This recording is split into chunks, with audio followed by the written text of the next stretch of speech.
ਸਤਿ ਸ਼੍ਰੀ ਅਕਾਲ ਜੀ ਸਾਰਿਆਂ ਨੂੰ। ਲੈ ਕੇ ਹਾਜ਼ਰ ਹਾਂ ਅੱਜ ਦੀ ਨਵੀਂ ਕਹਾਣੀ। ਉਮੀਦ ਕਰਦੀ ਹਾਂ ਤੁਹਾਨੂੰ ਜ਼ਰੂਰ ਪਸੰਦ ਆਵੇਗੀ। ਅੱਜ ਕੰਮ 'ਤੇ ਜਾਣ ਲਈ ਜਦੋਂ ਮੈਂ ਕਾਰ ਸਟਾਰਟ ਕਰਨ ਲਈ ਰੋਡ ਉੱਪਰ ਗਈ ਤਾਂ ਮਹਿਸੂਸ ਕੀਤਾ ਜਿਵੇਂ ਠੰਡ ਅੱਗੇ ਨਾਲੋਂ ਵਧੇਰੀ ਹੋਈ ਹੋਵੇ। ਕਾਰ ਦਾ ਵਿੰਡਸ਼ੀਲ ਤਾਂ ਜੰਮਿਆ ਪਿਆ ਸੀ। ਉਸ ਨੂੰ ਖੁਰਚਦੀ ਮੇਰੇ ਹੱਥ ਸੁੰਨ ਹੋ ਗਏ। ਕੰਮ 'ਤੇ ਪਹੁੰਚੀ ਤਾਂ ਹੋਰ ਪੁਆੜਾ ਨਿਕਲਿਆ। ਰੈਸਟੋਰੈਂਟ ਦਾ ਡੋਰ ਖੋਲ੍ਹ ਕੇ ਅੰਦਰ ਦਾਖਲ ਹੋਈ ਹੀ ਸੀ। ਸਾਹਮਣੇ ਆਉਂਦਾ ਫਿਲਪਾਈਨੀ ਮੁੰਡਾ ਬੋਲਿਆ, Surjit very cold. Heat is not working. ਦੇਖਾਂ ਤਾਂ ਹੀਟ ਬਿਲਕੁਲ ਬੰਦ ਸੀ। 2-3 ਵਾਰ ਚਲਾਉਣ ਦਾ ਯਤਨ ਕੀਤਾ ਪਰ ਚੱਲੀ ਨਾ। ਹਾਰ ਕੇ ਓਨਰ ਨੂੰ ਫੋਨ ਕੀਤਾ। ਉਸਨੇ ਕਿਹਾ ਕਿ ਛੇਤੀ ਕੋਈ ਬੰਦਾ ਭੇਜਦਾ ਹਾਂ। ਕੀ ਪਤਾ ਬੰਦਾ ਕਦੋਂ ਆਵੇ। ਇਹ ਸੋਚ ਕੇ ਮੈਂ ਕੰਮ ਕਰਨ ਵਾਲਿਆਂ ਨੂੰ ਕਹਿ ਦਿੱਤਾ ਕਿ ਕੰਮ ਵਾਲੀਆਂ ਜੈਕਟਾਂ ਪਾ ਕੇ ਕੰਮ ਕਰ ਲਵੋ। ਗੋਰਿਆਂ, ਚੀਨੀਆਂ ਤੇ ਫਿਲਪਾਈਨਜ਼ ਨੇ ਸਭ ਨੇ ਆਪਣੀਆਂ ਜੈਕਟਾਂ ਪਾ ਕੇ ਕੰਮ ਕਰਨਾ ਸ਼ੁਰੂ ਕਰ ਦਿੱਤਾ। ਰੈਸਟੋਰੈਂਟ ਦੀਆਂ ਸਾਰੀਆਂ ਭੱਠੀਆਂ ਪੂਰੀ ਤਰ੍ਹਾਂ ਮੱਗ ਰਹੀਆਂ ਸਨ, ਪਰ ਠੰਡ ਦਾ ਅਸਰ ਘੱਟ ਨਹੀਂ ਸੀ ਹੋ ਰਿਹਾ। ਠੰਡ ਦਾ ਰਸੂਖ ਦੇਖਦੇ ਹੋਏ ਮੈਂ ਸਾਰਿਆਂ ਨੂੰ ਕੌਫੀ ਪੀਣ ਲਈ ਕਹਿ ਦਿੱਤਾ। ਆਪ ਵੀ ਕੌਫੀ ਦਾ ਕੱਪ ਲੈ ਕੇ ਆਫਿਸ ਵਿੱਚ ਪੇਪਰ ਵਰਕ ਕਰਨ ਲੱਗ ਪਈ। ਉਦੋਂ ਹੀ ਪਿਛਲੇ ਦਰਵਾਜ਼ੇ ਦੀ ਰਿੰਗ ਹੋਈ ਦੇਖਾਂ ਤਾਂ ਜਸਵੀਰ ਜੈਕਟ ਤੋਂ ਬਿਨਾਂ ਹੀ ਦਰਵਾਜ਼ੇ ਦੇ ਅੱਗੇ ਖੜੀ ਸੀ। ਦਰਵਾਜ਼ਾ ਖੋਲ੍ਹਦੇ ਸਾਰੀ ਮੈਂ ਕਿਹਾ, ਤੈਨੂੰ ਠੰਡ ਨਹੀਂ ਲੱਗਦੀ? ਉਹ ਤਾਂ ਕੁਝ ਨਾ ਬੋਲੀ। ਮੈਂ ਆਪ ਹੀ ਜਵਾਬ ਦਿੱਤਾ, ਤੂੰ ਅਜੇ ਜਵਾਨੀ ਦੇ ਨਸ਼ੇ ਵਿੱਚ ਆਂ, ਠੰਡ ਦੀ ਕੀ ਪਰਵਾਹ। ਉਹ ਫਿਰ ਵੀ ਕੁਝ ਨਾ ਬੋਲੀ ਤੇ ਆਪਣਾ ਕਾਰਡ ਪੰਚ ਕਰਕੇ ਕੰਮ 'ਤੇ ਜਾਣ ਲੱਗੀ। ਮੈਂ ਥੋੜ੍ਹੀ ਪਰੇਸ਼ਾਨ ਹੋ ਗਈ ਕਿ ਜ਼ਰੂਰ ਕੋਈ ਗੱਲ ਆ, ਨਹੀਂ ਤਾਂ ਜਸਵੀਰ ਕਹਿਣ 'ਤੇ ਵੀ ਚੁੱਪ ਨਹੀਂ ਸੀ ਹੁੰਦੀ। ਇਹ ਸੋਚ ਕੇ ਮੈਂ ਉਸ ਨੂੰ ਆਵਾਜ਼ ਮਾਰ ਕੇ ਕਿਹਾ, ਜਸਵੀਰ 1 ਮਿੰਟ ਦਫ਼ਤਰ ਵਿੱਚ ਆਉਣਾ। ਬੋਲੀ ਉਹ ਫਿਰ ਵੀ ਨਾ, ਪਰ ਚੁੱਪਚਾਪ ਮੇਰੇ ਕੋਲ ਆ ਗਈ। ਮੈਂ ਧਿਆਨ ਨਾਲ ਉਸ ਵੱਲ ਦੇਖਿਆ ਤਾਂ ਉਹਦੀਆਂ ਅੱਖਾਂ ਗੋਲ-ਗੋਲ ਸੁੱਜੀਆਂ ਪਈਆਂ ਸੀ, ਜਿਵੇਂ ਸਾਰੀ ਰਾਤ ਸੁੱਤੀ ਨਾ ਹੋਵੇ। ਉਹਦੇ ਦੁੱਧ ਵਰਗੇ ਚਿੱਟੇ ਦੰਦ ਜੋ ਬਿਨਾਂ ਹਾਸੇ ਤੋਂ ਮੁਸਕਰਾਹਟ ਬਖੇਰਦੇ ਹੁੰਦੇ, ਅੱਜ ਦਿਸ ਨਹੀਂ ਸੀ ਰਹੇ। ਮੈਂ ਆਫਿਸ ਦਾ ਡੋਰ ਭੇੜਦਿਆਂ ਆਖਿਆ, ਜਸਵੀਰ ਕੀ ਗੱਲ ਆ, ਤੂੰ ਠੀਕ ਨਹੀਂ ਲੱਗਦੀ? ਨਹੀਂ ਦੀਦੀ, ਮੈਂ ਠੀਕ ਹਾਂ, ਉਸਨੇ ਹੌਲੀ ਜਿਹੀ ਜਵਾਬ ਦਿੱਤਾ। ਵੈਸੇ ਸਿਰ ਦੁਖਦਾ। ਤੈਨੂੰ ਕਿਤੇ ਫਲੂ ਤਾਂ ਨਹੀਂ ਹੋਇਆ ਹੋਵੇ? ਉਸ ਨੂੰ ਹੋਰ ਬੁਲਾਉਣ ਦੇ ਬਹਾਨੇ ਨਾਲ ਮੈਂ ਪੁੱਛਿਆ। ਠੰਡ ਹੋਣ ਕਾਰਨ ਇਹ ਬਹੁਤ ਫੈਲ ਰਿਹਾ ਹੈ। ਫਲੂ ਨਾਲੋਂ ਵੀ ਇੱਕ ਵੱਡਾ ਰੋਗ ਆ, ਉਸ ਨੇ ਫਿਰ ਹੌਲੀ ਤੇ ਉਦਾਸ ਆਵਾਜ਼ ਵਿੱਚ ਕਿਹਾ, ਜੋ ਫਲੂ ਤੋਂ ਵੀ ਜ਼ਿਆਦਾ ਤੰਗ ਕਰ ਰਿਹਾ। ਮੈਨੂੰ ਸਮਝ ਨਾ ਲੱਗੀ ਕਿ ਉਹ ਕਿਸ ਰੋਗ ਬਾਰੇ ਗੱਲ ਕਰ ਰਹੀ ਆ। ਫਿਰ ਵੀ ਮੈਂ ਆਪਣੀ ਸਮਝ ਮੁਤਾਬਕ ਉੱਤਰ ਦਿੱਤਾ, ਕੋਈ ਵੀ ਰੋਗ ਹੋਵੇ, ਉਹਦਾ ਪਰਹੇਜ਼ ਤੇ ਇਲਾਜ ਕਰਨਾ ਜ਼ਰੂਰੀ ਆ। ਉਸ ਰੋਗ ਦਾ ਇਲਾਜ ਕੀ ਹੋ ਸਕਦਾ ਹੈ ਜੋ ਮਾਪੇ ਆਪ ਹੀ ਆਪਣੇ ਬੱਚਿਆਂ ਵਿੱਚ ਫੈਲਾ ਰਹੇ ਹੋਣ। ਇਹ ਕਹਿੰਦਿਆਂ ਹੀ ਉਹਦੀਆਂ ਅੱਖਾਂ ਭਰ ਆਈਆਂ ਤੇ ਆਪ ਮੁਹਾਰੇ ਹੰਝੂਆਂ ਦੇ ਹੜ੍ਹ ਨੇ ਉਹਦਾ ਸਾਰਾ ਚਿਹਰਾ ਢੱਕ ਲਿਆ। ਮੈਂ ਸ਼ਸ਼ੋਪੰਜ ਵਿੱਚ ਪੈ ਗਈ ਕਿ ਕਿਸ ਤਰ੍ਹਾਂ ਦਾ ਕਿਹੜਾ ਰੋਗ ਹੋ ਸਕਦਾ ਹੈ ਜੋ ਮਾਪਿਆਂ ਤੋਂ ਬੱਚਿਆਂ ਨੂੰ ਲੱਗ ਰਿਹਾ। ਇੱਕ ਲਾਇਲਾਜ ਬਿਮਾਰੀ ਦਾ ਖਿਆਲ ਮੇਰੇ ਮਨ ਵਿੱਚ ਇੱਕਦਮ ਆਇਆ। ਨਹੀਂ, ਇਹ ਨਹੀਂ ਹੋ ਸਕਦਾ, ਮੈਂ ਆਪਣੇ ਮਨ ਨੂੰ ਸਮਝਾਇਆ। ਮੈਂ ਪਿਆਰ ਨਾਲ ਜਸਬੀਰ ਦੀ ਬਾਂਹ ਫੜੀ ਤਾਂ ਬਰਫ਼ ਵਾਂਗੂ ਠੰਡੀ ਪਈ ਸੀ। ਮੈਂ ਆਪਣੀ ਹੀ ਜੈਕਟ ਚੁੱਕ ਕੇ ਉਹਦੇ ਮੋਢਿਆਂ 'ਤੇ ਪਾ ਦਿੱਤੀ। ਉਸ ਨੂੰ ਫੜ ਕੇ ਕੋਲ ਪਈ ਕੁਰਸੀ 'ਤੇ ਬਿਠਾਇਆ।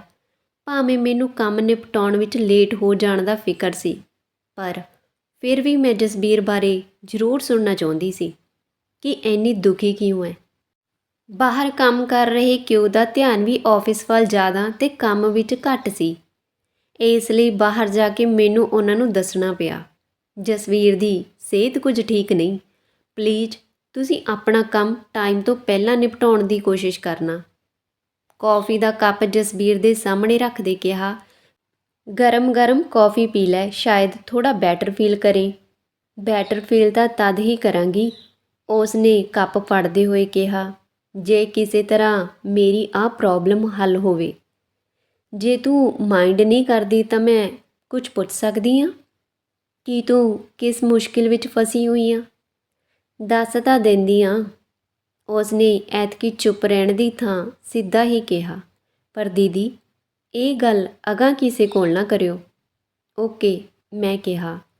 ਜੇ ਕੋਈ ਮੈਨੂੰ ਗੱਲ ਲੁਕਾਉਣ ਨੂੰ ਕਹਿ ਦੇਵੇ ਤਾਂ ਮੈਂ ਕਦੇ ਵੀ ਉਹ ਗੱਲ ਅੱਗੇ ਨਹੀਂ ਕਰਦੀ। ਉਹਦਾ ਮੈਨੂੰ ਲੱਗਦਾ ਨਹੀਂ ਤੁਹਾਡੇ ਕੋਲ ਇਹਦਾ ਕੋਈ ਹੱਲ ਹੋਵੇ। ਪਾਣੀ ਨਾਲ ਭਰੀਆਂ ਅੱਖਾਂ ਮੇਰੇ ਵੱਲ ਕਰਦੇ ਕਿਹਾ। ਮੈਨੂੰ ਦੱਸਦਿਆਂ ਸ਼ਰਮ ਵੀ ਆਉਂਦੀ ਆ। ਦੱਸ ਤਾਂ ਸਹੀ, ਮੈਂ ਹੱਲ ਕਰਨ ਦਾ ਯਤਨ ਜ਼ਰੂਰ ਕਰੂੰਗੀ। ਉਸ ਨੇ ਆਪਣਾ ਕੱਪ ਸੱਜੇ ਹੱਥ ਪਏ ਟੇਬਲ 'ਤੇ ਰੱਖ ਦਿੱਤਾ। ਕਲੀਨੈਕਸ ਲੈ ਕੇ ਆਪਣਾ ਮੂੰਹ ਸਾਫ਼ ਕੀਤਾ। ਉਹ ਹੈ ਤਾਂ ਉਮਰ ਵਿੱਚ ਮੇਰੇ ਤੋਂ ਛੋਟੀ, ਪਰ ਉਸ ਨੇ ਆਪਣੇ ਚਿਹਰੇ ਨੂੰ ਇਸ ਤਰ੍ਹਾਂ ਗੰਭੀਰ ਬਣਾ ਲਿਆ ਜਿਵੇਂ ਉਹ ਕੋਈ ਸਿਆਣੀ ਔਰਤ ਹੋਵੇ। ਮੇਰੇ ਵੱਲ ਦੇਖਦਿਆਂ ਉਸ ਨੇ ਕਹਿਣਾ ਸ਼ੁਰੂ ਕੀਤਾ, ਮੈਂ ਆਪਣੇ ਘਰ ਵਿੱਚ ਸਭ ਤੋਂ ਛੋਟੀ ਹਾਂ। ਮੇਰੀ ਵੱਡੀ ਭੈਣ ਨੇ ਸਾਡੇ ਸਾਰੇ ਪਰਿਵਾਰ ਨੂੰ ਇੱਧਰ ਮੰਗਵਾਇਆ। ਮੇਰਾ ਇੱਕ ਭਰਾ ਅਤੇ ਭੈਣ ਵੱਡੀ ਉਮਰ ਦੇ ਹੋ ਜਾਣ ਕਾਰਨ ਇੱਧਰ ਲੰਘ ਨਹੀਂ ਸਕੇ। ਸਾਡੇ ਮਾਪੇ ਹਰ ਹਾਲਤ ਵਿੱਚ ਉਹਨਾਂ ਨੂੰ ਇੱਧਰ ਹੀ ਲੰਘਾਉਣਾ ਚਾਹੁੰਦੇ ਨੇ। ਉਸ ਨੇ ਇਹ ਕਹਿ ਕੇ ਕੌਫੀ ਦਾ ਘੁੱਟ ਭਰਿਆ ਤੇ ਨਾਲ ਹੀ ਫਿਰ ਕਹਿਣਾ ਸ਼ੁਰੂ ਕੀਤਾ, ਮੇਰੇ ਤੋਂ ਵੱਡੀ ਜੋ ਸਾਡੇ ਨਾਲ ਹੀ ਕੈਨੇਡਾ ਆਈ ਸੀ, ਉਸ ਨੇ ਜੀਜਾ ਜੀ ਦੇ ਕਿਸੇ ਰਿਸ਼ਤੇਦਾਰ ਨਾਲ ਝੂਠਾ ਵਿਆਹ ਕਰਕੇ ਉਸ ਨੂੰ ਇੱਧਰ ਲੰਘਾਇਆ। ਨਾਲ ਹੀ ਮੇਰਾ ਨਕਲੀ ਵਿਆਹ ਮੇਰੇ ਭੂਆ ਦੇ ਮੁੰਡੇ ਨਾਲ ਪੇਪਰਾਂ ਵਿੱਚ ਕਰ ਦਿੱਤਾ ਤੇ ਇਸ ਦੇ ਬਦਲੇ ਵਿੱਚ ਮੇਰੇ ਮਾਪਿਓ ਨੇ ਫੁੱਫੜ ਜੀ ਹੋਣਾ ਕੋਲੋਂ ਜ਼ਮੀਨ ਦੇ ਕਿੱਲੇ ਲੈ ਕੇ ਆਪਣੇ ਨਾਮ ਕਰਵਾ ਲਏ। ਪਰ ਤੂੰ ਤਾਂ ਆਪਣੇ ਪੰਜਾਬ ਵਿੱਚ ਰਹਿੰਦੇ ਭੈਣ ਭਰਾ ਦੀ ਗੱਲ ਕਰ ਰਹੀ ਸੀ, ਮੈਂ ਵਿੱਚੋਂ ਟੋਕਿਆ। ਉਹੀ ਤਾਂ ਮੈਂ ਤੁਹਾਨੂੰ ਦੱਸ ਰਹੀ ਹਾਂ। ਮੇਰੇ ਭੂਆ ਜੀ ਦੇ ਮੁੰਡੇ ਨੇ ਮੇਰੀ ਭੈਣ ਨੂੰ ਬੁਲਾਉਣਾ ਸੀ, ਪਰ ਉਸ ਟਾਈਮ ਪੰਜਾਬ ਵਿੱਚ ਰਹਿੰਦੀ ਮੇਰੀ ਭੈਣ ਨਾ ਮੰਨੀ। ਉਹ ਉੱਧਰ ਹੀ ਰਹਿਣਾ ਚਾਹੁੰਦੀ ਸੀ। ਪਿੱਛੇ ਜਿਹੇ ਜਦੋਂ ਅਸੀਂ ਪੰਜਾਬ ਗਏ ਤਾਂ ਮਾਪਿਆਂ ਨੇ ਉਸ ਨੂੰ ਜ਼ੋਰ ਪਾ ਕੇ ਮਨਾ ਲਿਆ ਕਿ ਕੈਨੇਡਾ ਨੂੰ ਚੱਲ। ਉਹ ਕੈਨੇਡਾ ਕਿਉਂ ਨਹੀਂ ਸੀ ਆਉਣਾ ਚਾਹੁੰਦੀ, ਮੈਂ ਪੁੱਛਿਆ। ਪੰਜਾਬ ਤੋਂ ਇੱਧਰ ਆਉਣ ਲਈ ਤਕਰੀਬਨ ਸਾਰੇ ਛਾਲਾਂ ਮਾਰਦੇ ਆ। ਉਹ ਕਿਸੇ ਮੁੰਡੇ ਨੂੰ ਜਾਣਦੀ ਸੀ ਤੇ ਉਸ ਨਾਲ ਵਿਆਹ ਕਰਵਾ ਕੇ ਰਹਿਣਾ ਚਾਹੁੰਦੀ ਸੀ, ਜਸਬੀਰ ਨੇ ਸੱਚ ਬੋਲਦਿਆਂ ਕਿਹਾ। ਮੇਰੇ ਭਰਾ ਨੂੰ ਇੱਧਰ ਲੰਘਾਉਣ ਲਈ ਵੀ ਬਹੁਤ ਕੁਝ ਹੋਇਆ। ਅਜੇ ਵੀ ਉਸ ਦਾ ਕੰਮ ਕਿਸੇ ਸਿਰੇ ਨਹੀਂ ਚੜ੍ਹਿਆ ਕਿ ਭੈਣ ਨੂੰ ਕੈਨੇਡਾ ਲੰਘਾਉਣ ਦੀ ਅਚੂਆਈ ਮਾਪਿਆਂ ਦੇ ਦਿਲ ਦਿਮਾਗ ਉੱਪਰ ਛਾ ਗਈ। ਮੈਂ ਫਿਰ ਬੋਲ ਪਈ, ਚਲੋ ਉਸ ਨੂੰ ਤਾਂ ਤੁਹਾਡੀ ਭੂਆ ਦਾ ਮੁੰਡਾ ਪੇਪਰਾਂ ਵਿੱਚ ਵਿਆਹ ਕਰਵਾ ਕੇ ਲੰਘਾ ਦੇਵੇਗਾ। ਦੀਦੀ ਤੁਸੀਂ ਪੂਰੀ ਗੱਲ ਤਾਂ ਸੁਣ ਲਓ, ਉਸ ਨੇ ਕਿਹਾ। ਇਸੇ ਗੱਲ ਤੋਂ ਤਾਂ ਪੰਗਾ ਪੈ ਗਿਆ। ਹੁਣ ਫੁੱਫੜ ਹੋਣੀ ਮੁੱਕਰ ਗਏ। ਕਹਿੰਦੇ ਜਦ ਸਾਤੋਂ ਜ਼ਮੀਨ ਹੀ ਲਿਖਾ ਲਈ ਤਾਂ ਹੁਣ ਕਿਹੜੇ ਹਿਸਾਬ ਨਾਲ ਇਹਨਾਂ ਦੀ ਕੁੜੀ ਲੰਘਾਈਏ। ਮੇਰੇ ਮਾਪੇ ਹੁਣ ਫਿਰ ਮਗਰ ਪੈ ਗਏ ਕਿ ਕਿਸੇ ਹੋਰ ਨੂੰ ਲੰਘਾ, ਫਿਰ ਉਸ ਨਾਲ ਭੈਣ ਨੂੰ ਲੰਘਾਵਾਂਗੇ। ਇਹ ਕਹਿ ਕੇ ਉਹ ਮੁੜ ਉਦਾਸ ਹੋ ਗਈ। ਜਦੋਂ ਤੂੰ ਪਹਿਲਾਂ ਅਜਿਹਾ ਕੰਮ ਇੱਕ ਵਾਰੀ ਕਰ ਚੁੱਕੀ ਆ ਤਾਂ ਹੁਣ ਕਿਉਂ ਘਬਰਾ ਰਹੀ ਆ? ਇਹ ਗੱਲ ਕਹਿਣ ਦੀ ਦੇਰ ਸੀ ਕਿ ਉਸਨੇ ਦੁਬਾਰਾ ਰੋਣਾ ਸ਼ੁਰੂ ਕਰ ਦਿੱਤਾ ਤੇ ਰੋਂਦੀ ਆਵਾਜ਼ ਵਿੱਚ ਬੋਲੀ, ਮੈਂ ਤਾਂ ਪਹਿਲਾਂ ਵੀ ਇਸ ਤਰ੍ਹਾਂ ਦਾ ਘਟੀਆ ਬੇਈਮਾਨੀ ਵਾਲਾ ਕੰਮ ਨਹੀਂ ਸੀ ਕਰਨਾ ਚਾਹੁੰਦੀ, ਕਿਉਂਕਿ ਮੈਂ ਆਪਣੇ ਅਧਿਆਪਕ ਤੋਂ ਸਿੱਖਿਆ ਸੀ ਕਿ ਉਹ ਕੰਮ ਕਦੇ ਨਾ ਕਰੋ ਜਿਸ ਕਾਰਨ ਤੁਹਾਡੀ ਆਤਮਾ ਸ਼ਰਮਿੰਦਗੀ ਮਹਿਸੂਸ ਕਰ ਰਹੀ ਹੋਵੇ। ਪਰ ਉਸ ਸਮੇਂ ਵੀ ਮਾਪਿਆਂ ਦੇ ਜ਼ਮੀਨ ਵਾਲੇ ਲਾਲਚ ਅੱਗੇ ਮੇਰੀ ਇੱਕ ਨਾ ਚੱਲੀ। ਹੁਣ ਮੈਂ ਜਦੋਂ ਵੀ ਇਸ ਕੰਮ ਲਈ ਜਵਾਬ ਦਿੰਦੀ ਹਾਂ, ਉਹ ਘਰ ਨੂੰ ਲੜਾਈ ਦਾ ਮੈਦਾਨ ਬਣਾ ਲੈਂਦੇ ਨੇ। ਜੇ ਤੁਹਾਡੀ ਸਿਸਟਰ ਉੱਥੇ ਕਿਸੇ ਲੜਕੇ ਨਾਲ ਸ਼ਾਦੀ ਕਰਨੀ ਚਾਹੁੰਦੀ ਆ ਤਾਂ ਉਸ ਨੂੰ ਕਰਨ ਦਿਓ। ਮੈਂ ਪ੍ਰੋਬਲਮ ਹੱਲ ਕਰਨ ਦੇ ਹਿਸਾਬ ਨਾਲ ਸਲਾਹ ਦਿੱਤੀ। ਫਿਰ ਤਾਂ ਕੋਈ ਮੁਸ਼ਕਿਲ ਨਹੀਂ ਹੋਵੇਗੀ।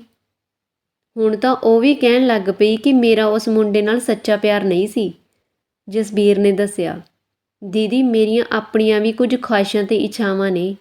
ਜਿਸ ਮੁੰਡੇ ਨੂੰ ਮੈਂ ਲਾਈਕ ਕਰਦੀ ਹਾਂ ਉਹ ਮੈਨੂੰ ਵਿਆਹ ਕਰਾਉਣ ਲਈ ਕਹਿੰਦਾ ਰਹਿੰਦਾ, ਪਰ ਮੇਰੇ ਘਰਦਿਆਂ ਨੂੰ ਜਿਵੇਂ ਕੋਈ ਪਰਵਾਹ ਹੀ ਨਾ ਹੋਵੇ।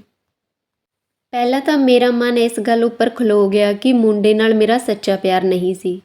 ਦਿਲ ਕਰੇ ਕਿ ਕਹਾਂ ਜੇ ਉਸ ਦਾ ਸੱਚਾ ਪਿਆਰ ਨਹੀਂ ਸੀ ਤਾਂ ਉਸ ਨੇ ਝੂਠਾ ਵੀ ਕਿਉਂ ਕੀਤਾ। ਪਰ ਮੈਨੂੰ ਪਹਿਲਾਂ ਵੀ ਕਈਆਂ ਤੋਂ ਪਤਾ ਲੱਗਿਆ ਸੀ ਕਿ ਇਸ ਤਰ੍ਹਾਂ ਦੀਆਂ ਗੱਲਾਂ ਸਾਈਆਂ ਕਿਤੇ ਵਧਾਈਆਂ ਕਿਤੇ ਅੱਜ ਕੱਲ੍ਹ ਆਮ ਪੰਜਾਬ ਵਿੱਚ ਹੁੰਦੀਆਂ ਰਹਿੰਦੀਆਂ ਨੇ। ਪਰ ਮੈਂ ਇੰਨਾ ਹੀ ਕਿਹਾ ਕਿ ਅੱਜ ਵੀ ਤੁਹਾਡੀ ਘਰਦਿਆਂ ਨਾਲ ਲੜਾਈ ਹੋਈ ਲੱਗਦੀ ਆ, ਜਿਸ ਕਾਰਨ ਰੋ ਰੋ ਤੁਹਾਡੀਆਂ ਅੱਖਾਂ ਸੁੱਜੀਆਂ ਪਈਆਂ ਨੇ। ਕੱਲ੍ਹ ਸ਼ਾਮੀ ਜਦੋਂ ਮੈਂ ਕੰਮ ਤੋਂ ਘਰ ਗਈ, ਜਾਂਦੀ ਨੂੰ ਮੇਰੇ ਮਗਰ ਪੈ ਗਏ, ਪੇਪਰ ਭਰ ਪੇਪਰ ਭਰ। ਮੈਂ ਸੋਚਿਆ ਇਸ ਤਰ੍ਹਾਂ ਮੈਂ ਆਪਣੀ ਲਾਈਫ ਤਾਂ ਜੀ ਨਹੀਂ ਸਕਾਂਗੀ।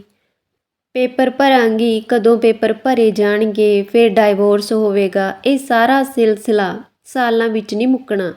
ਇਹ ਸਾਰਾ ਕੁਝ ਉਹਨਾਂ ਨੂੰ ਵੀ ਸਮਝਾਇਆ, ਪਰ ਜਿਨ੍ਹਾਂ ਨੂੰ ਪੈਸੇ ਜ਼ਮੀਨਾਂ ਦਾ ਲਾਲਚ ਪੈ ਜਾਵੇ ਤਾਂ ਉਹ ਕਦੋਂ ਸਮਝਦੇ ਨੇ। ਜਦੋਂ ਨਾ ਹੀ ਹਟੇ ਤਾਂ ਮੈਂ ਵੀ ਉਹਨਾਂ ਅੱਗੇ ਬੋਲਣ ਦੀ ਪਰਵਾਹ ਕੀਤੇ ਬਿਨਾਂ ਕਹਿ ਦਿੱਤਾ ਕਿ ਬਾਜ਼ਾਰ ਵਿੱਚ ਜਾ ਕੇ ਮੇਰੀ ਨਿਲਾਮੀ ਕਰ ਦਿਓ, ਮੇਰੇ ਉੱਪਰ ਸੇਲ ਦਾ ਫੱਟਾ ਲਾ ਦਿਓ। ਇਹ ਕਹਿ ਕੇ ਜਸਬੀਰ ਰੋਣ ਲੱਗ ਪਈ। ਤੁਸੀਂ ਤਾਂ ਸੋਹਣਾ ਜਵਾਬ ਦਿੱਤਾ, ਮੈਂ ਕਿਹਾ। ਫਿਰ ਉਹਨਾਂ ਆਪਣਾ ਫੈਸਲਾ ਬਦਲਿਆ। ਹੋਰ ਵੀ ਕੁਝ ਫੈਸਲਾ ਬਦਲਣਾ ਤਾਂ ਇੱਕ ਪਾਸੇ। ਮੇਰੇ ਪਿਓ ਨੇ ਮੇਰੇ ਮੂੰਹ ਦੇ ਉੱਤੇ ਜ਼ੋਰਦਾਰ ਥੱਪੜ ਮਾਰਿਆ ਤੇ ਮੇਰੀ ਮਾਂ ਨੇ ਮੇਰੀ ਗੁੱਤ ਪੁੱਟੀ ਕਿ ਤੈਨੂੰ ਬੋਲਣ ਦਾ ਪਤਾ ਨਹੀਂ। ਪਰ ਮੈਂ ਕਿਹਾ ਕਿ ਤੁਹਾਨੂੰ ਕੈਨੇਡਾ ਦੇ ਸਮਾਜਿਕ ਢਾਂਚੇ ਵਿੱਚ ਫਿੱਟ ਨਹੀਂ ਹੋਣਾ ਆਉਂਦਾ। ਹੇਰਾ ਫੇਰੀ ਵਾਲੀ ਘਟੀਆ ਸੋਚ ਕੈਨੇਡਾ ਆ ਕੇ ਵੀ ਨਾ ਛੱਡੀ। ਇਹ ਸਭ ਕੁਝ ਸੁਣ ਕੇ ਅੱਗ ਬਬੂਲਾ ਹੋ ਗਏ ਤੇ ਪਤਾ ਨਹੀਂ ਕਿੰਨੇ ਕੁ ਲੋਕਾਂ ਦੇ ਨਾਮ ਮੈਨੂੰ ਸੁਣਾ ਦਿੱਤੇ ਕਿ ਉਹਨਾਂ ਨੇ ਵੀ ਇਹੀ ਕੁਝ ਕੀਤਾ ਵਾ ਜਾਂ ਕਰ ਰਹੇ ਨੇ। ਫਿਰ ਤਾਂ ਸੱਚਮੁੱਚ ਹੀ ਇਹ ਫਲੂ ਵਾਂਗ ਆਪਣੇ ਸਮਾਜ ਵਿੱਚ ਫੈਲ ਰਿਹਾ। ਮੈਂ ਬੁੜਬੜਾਈ, ਤੂੰ ਕੀ ਫੈਸਲਾ ਕੀਤਾ ਫਿਰ? ਮੈਂ ਕਹਿ ਦਿੱਤਾ ਕਿ ਮੈਂ ਇਸ ਵਾਰੀ ਆਪਣੀਆਂ ਰੀਝਾਂ ਨਹੀਂ ਦਬਾਵਾਂਗੀ। ਉਸ ਨੇ ਮੈਨੂੰ ਦੱਸਿਆ, ਚਾਹੇ ਕੁਝ ਵੀ ਹੋਵੇ। ਇਹ ਕਹਿ ਕੇ ਆਪਣੇ ਕਮਰੇ ਦਾ ਡੋਰ ਲਾ ਕੇ ਬੈੱਡ 'ਤੇ ਜਾ ਡਿੱਗੀ। ਬਾਹਰ ਬੋਲਦੇ ਮੇਰੇ ਮਾਪੇ ਪਤਾ ਨਹੀਂ ਕਦੋਂ ਚੁੱਪ ਹੋਏ। ਸਾਰੀ ਰਾਤ ਰੋਂਦੀ ਨੂੰ ਪਤਾ ਨਹੀਂ ਲੱਗਾ ਘੰਟਾ ਜਾਂ ਅੱਧਾ ਘੰਟਾ ਮੇਰੀ ਅੱਖ ਹੀ ਲੱਗੀ ਨਹੀਂ। ਇਹ ਤਾਂ ਬਹੁਤ ਮਾੜੀ ਗੱਲ ਆ ਜੋ ਤੁਹਾਡੇ ਘਰ ਕਲੇਸ਼ ਦਾ ਕਾਰਨ ਬਣੀ ਹੋਈ ਆ। ਉਹ ਮੈਨੂੰ ਟੋਕਦੀ ਇੱਕਦਮ ਬੋਲੀ, ਸਾਡੇ ਘਰ ਹੀ ਨਹੀਂ, ਹੋਰ ਵੀ ਕਈ ਘਰਾਂ ਵਿੱਚ ਇਹਨਾਂ ਗੱਲਾਂ ਕਰਕੇ ਪੁਆੜਾ ਪਿਆ ਵਾ। ਅੱਛਾ, ਆਪਣੇ ਲੋਕੀ ਬਹੁਤ ਇਸ ਤਰ੍ਹਾਂ ਦੇ ਕੰਮ ਕਰਦੇ ਨੇ। ਇਹ ਜਾਣਦੇ ਹੋਏ ਵੀ ਮੈਂ ਕਿਹਾ, ਹੋਰ ਕੌਣ ਆ? ਮੇਰੀ ਇੱਕ ਸਹੇਲੀ ਆ। ਉਸ ਨੇ ਕਿਹਾ ਕਿ ਉਸ ਨੇ ਕਿਸੇ ਨੂੰ ਝੂਠਾ ਵਿਆਹ ਕਰਵਾ ਕੇ ਮੰਗਵਾਇਆ ਸੀ। ਫਿਰ ਉਸ ਨੇ ਸੱਚਾ ਵਿਆਹ ਕੀਤਾ ਤਾਂ ਉਸ ਦਾ ਹਸਬੈਂਡ ਨੂੰ ਇਸ ਗੱਲ ਦਾ ਪਤਾ ਲੱਗ ਗਿਆ। ਜਦੋਂ ਲੜਾਈ ਹੁੰਦੀ ਤਾਂ ਉਹ ਝੱਟ ਮਿਹਣਾ ਮਾਰ ਦਿੰਦਾ ਕਿ ਹੁਣ ਕਿਸੇ ਹੋਰ ਨੂੰ ਸੱਦ ਲੈ, ਤੈਨੂੰ ਕੀ ਫਰਕ ਪੈਂਦਾ, ਤੂੰ ਤਾਂ ਇਸ ਕੰਮ ਵਿੱਚ ਨਿਪੁੰਨ ਆ। ਆਪਣੇ ਟੱਬਰ ਨੂੰ ਕਹਿ ਤੇਰੇ ਨਾਂ ਚਿੱਠੀ ਫਿਰ ਭਰਵਾ ਲੈਣ। ਇਸ ਕਰਕੇ ਹੁਣ ਮੈਂ ਨਹੀਂ ਪੈਣਾ ਇਸ ਤਰ੍ਹਾਂ ਦੇ ਪੁੱਠੇ ਕੰਮਾਂ ਵਿੱਚ। ਸਾਰੀ ਗੱਲਬਾਤ ਸੁਣਨ ਤੋਂ ਬਾਅਦ ਮੈਨੂੰ ਕੁਝ ਨਾ ਪਤਾ ਲੱਗੇ ਕਿ ਮੈਂ ਜਸਬੀਰ ਨੂੰ ਕੀ ਕਹਾਂ। ਬਸ ਇੰਨਾ ਕਹਿ ਸਕੀ ਕਿ ਤੂੰ ਇਸ ਗੱਲ ਦੀ ਚਿੰਤਾ ਨਾ ਕਰ। ਇਸ ਗੱਲ ਤੋਂ ਬਾਅਦ ਉਹ ਚੁੱਪਚਾਪ ਆਪਣੇ ਕੰਮ ਵਿੱਚ ਜਾ ਲੱਗੀ। ਇਸ ਗੱਲ ਤੋਂ ਅਗਲੇ ਹੀ ਦਿਨ ਮੈਂ ਛੁੱਟੀਆਂ ਉੱਪਰ ਚਲੀ ਗਈ। ਜਿਸ ਦਿਨ ਮੈਂ ਵਾਪਸ ਆਈ ਤਾਂ ਸਾਰੀਆਂ ਕੁੜੀਆਂ ਮਿਲਣ ਲਈ ਆਫਿਸ ਵਿੱਚ ਆ ਗਈਆਂ। ਉਹਨਾਂ ਵਿੱਚੋਂ ਮੈਨੂੰ ਜਸਬੀਰ ਨਾ ਦਿਸੀ ਤੇ ਮੈਂ ਪੁੱਛਿਆ, ਅੱਜ ਜਸਬੀਰ ਨਹੀਂ ਆਈ? ਉਹ ਅੱਜ ਛੁੱਟੀ 'ਤੇ ਆ, ਸੋਨੀ ਦੱਸਣ ਲੱਗੀ। ਉਹ ਤਾਂ ਆਪਣੇ ਪੇਰੈਂਟਸ ਨਾਲੋਂ ਮੂਵ ਹੋ ਗਈ। ਪਤਾ ਨਹੀਂ ਕੀ ਗੱਲ ਹੋਈ, ਜਿੰਦਰ ਬੋਲੀ। ਕਹਿੰਦੇ ਕੋਈ ਲੜਾਈ ਲੜੂਈ ਹੋਈ ਆ। ਬਥੇਰੀ ਵਾਰੀ ਘਰਾਂ ਵਿੱਚ ਲੜਾਈ ਹੁੰਦੀ ਆ, ਰਾਣੋ ਬੋਲੀ। ਇਸ ਤਰ੍ਹਾਂ ਕੁਆਰੀ ਕੁੜੀ ਨੂੰ ਇਕੱਲਿਆਂ ਥੋੜ੍ਹਾ ਰਹਿਣਾ ਚਾਹੀਦਾ। ਜਦੋਂ ਆਪ ਹੁੰਦਰੀਆਂ ਕਰਨਗੀਆਂ ਤਾਂ ਮਾਪਿਆਂ ਨੇ ਤਾਂ ਲੜਨਾ ਹੀ ਆ, ਸੋਨੀ ਫਿਰ ਬੋਲੀ। ਇੱਥੇ ਤਾਂ ਮਾਪੇ ਫਸੇ ਪਏ ਆ। ਜਸਵੀਰ ਵਰਗੀਆਂ ਨੇ ਮਾਪਿਆਂ ਦੇ ਗਲ ਵਿੱਚ ਗੱਠੂ ਦਿੱਤਾ ਹੋਇਆ। ਚਲੋ ਹੁਣ ਇਕੱਲੀ ਜਿੰਨੀਆਂ ਮੌਜ ਮਸਤੀਆਂ ਕਰੀ ਜਾਵੇ, ਜਿੰਦਰ ਕਹਿਣ ਲੱਗੀ। ਮਾਪੇ ਤਾਂ ਪਛਤਾਉਂਦੇ ਹੋਣਗੇ, ਕਿੱਥੇ ਕੈਨੇਡਾ ਵਰਗੇ ਮੁਲਕ ਵਿੱਚ ਆ ਫਸੇ। ਜੇ ਜਵਾਕਾਂ ਨੂੰ ਨਾ ਘੂਰਨ ਤਾਂ ਵੀ ਬੁਰੇ, ਜੇ ਘੂਰਦੇ ਆ ਤਾਂ ਆਹ ਕੰਮ ਹੁੰਦੇ ਆ। ਇਹ ਤਾਂ ਵਿਚਾਰੇ ਮਾਪਿਆਂ ਦੇ ਮੂੰਹ ਵਿੱਚ ਕੌੜ ਕਿਰਲੀ ਆ ਗਈ। ਇਸ ਤਰ੍ਹਾਂ ਦੀਆਂ ਹੋਰ ਕਈ ਗੱਲਾਂ ਕਰਕੇ ਉਹ ਚਲੀਆਂ ਗਈਆਂ। ਉਹਨਾਂ ਦੇ ਮੁਤਾਬਕ ਜਸਬੀਰ ਨੇ ਗਲਤ ਸਟੈਪ ਲਿਆ ਸੀ, ਪਰ ਮੈਨੂੰ ਪਤਾ ਸੀ ਕਿ ਕਿਸ ਗੱਲ ਕਰਕੇ ਜਸਬੀਰ ਨੇ ਇਹ ਸਟੈਪ ਲਿਆ। ਜਿਸ ਦਿਨ ਜਸਬੀਰ ਕੰਮ 'ਤੇ ਆਈ ਮੈਂ ਪੁੱਛਿਆ, ਜਸਬੀਰ ਆਪਣੇ ਮਾਪਿਆਂ ਤੋਂ ਵੱਖ ਰਹਿਣ ਲੱਗ ਪਈ? ਹੋਰ ਕੋਈ ਚਾਰਾ ਵੀ ਨਹੀਂ ਸੀ, ਉਸ ਨੇ ਕਿਹਾ। ਦਿਨ ਰਾਤ ਦੀ ਲੜਾਈ ਨਾਲੋਂ ਚੰਗਾ ਮੈਂ ਇੱਕ ਪਾਸੇ ਸ਼ਾਂਤੀ ਨਾਲ ਰਹਾਂ। ਸਾਨੂੰ ਗੱਲਾਂ ਕਰਦਿਆਂ ਜਦੋਂ ਜਿੰਦਰ ਨੇ ਦੇਖਿਆ ਤਾਂ ਉਹ ਸਿੱਧੀ ਸਾਡੇ ਵੱਲ ਆਉਂਦੀ ਬੋਲੀ, ਕੁੜੇ ਤੂੰ ਸੱਚੀ ਇਕੱਲੀ ਰਹਿਣ ਲੱਗ ਪਈ? ਜਸਵੀਰ ਨੇ ਅਜੇ ਇਸ ਸਵਾਲ ਦਾ ਕੋਈ ਜਵਾਬ ਨਹੀਂ ਸੀ ਦਿੱਤਾ ਕਿ ਪੂਰੇ ਖੜੀ ਸੋਨੀ ਵੀ ਬੋਲ ਪਈ, ਸੁਣਿਆ ਤੂੰ ਮੂਵ ਹੋ ਗਈ। ਹਾਂ, ਮੈਂ ਮੂਵ ਹੋ ਗਈ ਹਾਂ, ਜਸਬੀਰ ਨੇ ਕਿਹਾ। ਤੁਸੀਂ ਕਿਉਂ ਇਸ ਗੱਲ ਦੀ ਅੱਤ ਚੁੱਕੀ ਆ? ਨਾ ਸਾਨੂੰ ਕੀ ਲੋੜ ਪਈ ਅੱਤ ਚੁੱਕਣ ਦੀ, ਸੋਨੀ ਬੋਲੀ। ਪਰ ਇਹ ਚੰਗਾ ਨਹੀਂ ਕਿ ਵਿਆਹ ਤੋਂ ਪਹਿਲਾਂ ਹੀ ਮਾਪਿਆਂ ਨਾਲੋਂ ਵੱਖ ਹੋ ਜਾਣਾ। ਮੈਨੂੰ ਪਤਾ ਮੇਰੇ ਲਈ ਕੀ ਚੰਗਾ ਹੈ ਕੀ ਨਹੀਂ, ਜਸਵੀਰ ਨੇ ਖੁਰਦਰੀ ਆਵਾਜ਼ ਵਿੱਚ ਕਿਹਾ। ਤੁਹਾਨੂੰ ਕੋਈ ਲੋੜ ਨਹੀਂ ਪਈ ਮੇਰੀ ਜ਼ਿੰਦਗੀ ਵਿੱਚ ਦਖਲ-ਅੰਦਾਜ਼ੀ ਕਰਨ ਦੀ। ਸੋਨੀ ਕਰਨ ਦੇ ਜੋ ਇਹ ਕਰਦੀ ਆ, ਜਿੰਦਰ ਨੇ ਖਿਝ ਕੇ ਕਿਹਾ। ਇਹ ਤਾਂ ਉਹਨਾਂ ਦੀ ਸਕੀ ਨਾ ਨਿਕਲੀ ਜਿਨ੍ਹਾਂ ਨੇ ਪਾਲ ਕੇ ਐਡੀ ਵੱਡੀ ਕੀਤਾ। ਜਿੰਦਰ ਦੇ ਸੋਨੀ ਦੇ ਜਾਣ ਤੋਂ ਬਾਅਦ ਮੈਂ ਕਿਹਾ, ਤੂੰ ਦੱਸ ਦੇ ਨਾ ਇਹਨਾਂ ਨੂੰ ਅਸਲ ਵਿੱਚ ਕੀ ਗੱਲ ਆ, ਨਹੀਂ ਤਾਂ ਇਹਨੇ ਤੈਨੂੰ ਨਿੰਦਣੋਂ ਨਹੀਂ ਹਟਣਾ। ਇਹ ਗੱਲ ਤਾਂ ਮੈਂ ਤੁਹਾਤੋਂ ਬਗੈਰ ਕਿਸੇ ਨੂੰ ਵੀ ਨਹੀਂ ਦੱਸੀ, ਉਸਨੇ ਕਿਹਾ। ਇੱਕ ਤਾਂ ਮਾਪਿਆਂ ਦੀ ਵੀ ਨਾਲ ਹੀ ਮਿੱਟੀ ਪੁੱਟ ਹੋਣੀ ਕਿ ਇਹ ਕਿੰਨੇ ਲਾਲਚੀ ਆ। ਦੂਜਾ, ਜੇ ਕਿਸੇ ਨੂੰ ਵੀ ਦੱਸਣ ਦਾ ਯਤਨ ਕੀਤਾ ਤਾਂ ਵੀ ਸਾਰਿਆਂ ਨੇ ਇਹੀ ਕਹਿਣਾ ਕਿ ਮਾਪੇ ਕੋ ਮਾਪੇ ਨਹੀਂ ਹੋ ਸਕਦੇ, ਇਹਦਾ ਹੀ ਕਸੂਰ ਹੋਣਾ। ਹਾਂ, ਇਹ ਵੀ ਤੇਰੀ ਗੱਲ ਠੀਕ ਆ। ਮੈਂ ਉਸ ਨਾਲ ਸਹਿਮਤ ਹੁੰਦੇ ਹੋਏ ਕਿਸ ਨੇ ਸਮਝਣਾ ਹੀ ਨਹੀਂ, ਲਾਲਚ ਵਰਗੀਆਂ ਬੁਰਾਈਆਂ ਮਾਪਿਆਂ ਨੂੰ ਕੁਮਾਪੇ ਬਣਾਉਂਦੀਆਂ ਦੇਰ ਨਹੀਂ ਲਾਉਂਦੀ। ਪਰ ਜਾਣ ਪਹਿਚਾਣ ਵਾਲਿਆਂ ਨੇ ਤੈਨੂੰ ਪੁੱਛਣਾ ਜ਼ਰੂਰ ਆ ਕਿ ਤੂੰ ਵੱਖ ਕਿਉਂ ਹੋਈ। ਪੁੱਛਣਾ ਹੀ ਨਹੀਂ, ਉਹਨਾਂ ਨੇ ਹੱਸਦੇ ਕਹਿਣਾ, ਸਗੋਂ ਕਹਿਣਾ ਕਿ ਇਹੀ ਮਾੜੀ ਆ, ਕੈਨੇਡਾ ਆ ਕੇ ਆਜ਼ਾਦ ਹੋ ਗਈ। ਫਿਰ ਤੂੰ ਕੀ ਜਵਾਬ ਦੇਵੇਂਗੀ? ਇਹੀ ਕਿ ਮੇਰੀ ਮਰਜ਼ੀ, ਮੈਂ ਮੂਵ ਹੋ ਗਈ। ਮੈਂ ਦੇਖਾਂ ਤੇਰੇ ਪੇਰੈਂਟਸ ਨਾਲ ਗੱਲ ਕਰਕੇ। ਤੁਸੀਂ ਰਹਿਣ ਹੀ ਦਿਓ, ਜਸਵੀਰ ਨੇ ਕਿਹਾ। ਉਹਨਾਂ ਨੂੰ ਤਾਂ ਜ਼ਮੀਨਾਂ ਪੈਸਿਆਂ ਦੀਆਂ ਗੱਲਾਂ ਹੀ ਚੰਗੀਆਂ ਲੱਗਦੀਆਂ ਨੇ। ਤੁਹਾਡੀ ਗੱਲ ਉਹਨਾਂ ਨੇ ਨਹੀਂ ਸੁਣਨੀ। ਸਗੋਂ ਤੁਹਾਨੂੰ ਕੋਈ ਮੇਰੇ ਬਾਰੇ ਪੁੱਛੇ ਤਾਂ ਕਹਿ ਦਿਓ, ਹਾਂ ਮੈਂ ਮੂਵ ਹੋ ਗਈ। ਦੋਸਤੋ, ਉਮੀਦ ਕਰਦੀ ਹਾਂ ਤੁਹਾਨੂੰ ਅੱਜ ਦੀ ਕਹਾਣੀ ਪਸੰਦ ਆਈ ਹੋਵੇਗੀ ਅਤੇ ਇਸ ਕਹਾਣੀ ਤੋਂ ਕੁਝ ਸਿੱਖਣ ਨੂੰ ਵੀ ਜ਼ਰੂਰ ਮਿਲਿਆ ਹੋਵੇਗਾ। ਕਈ ਵਾਰ ਮਾਪੇ ਵੀ ਕੁਮਾਪੇ ਹੋ ਸਕਦੇ ਨੇ। ਪੰਜਾਬੀ ਆਵਾਜ਼ ਕਹਾਣੀਆਂ 'ਤੇ ਜੇ ਪਹਿਲੀ ਵਾਰ ਆਏ ਹੋ ਤਾਂ ਚੈਨਲ ਨੂੰ ਜ਼ਰੂਰ ਸਬਸਕ੍ਰਾਈਬ ਕਰ ਲਿਓ ਜੀ। ਧੰਨਵਾਦ।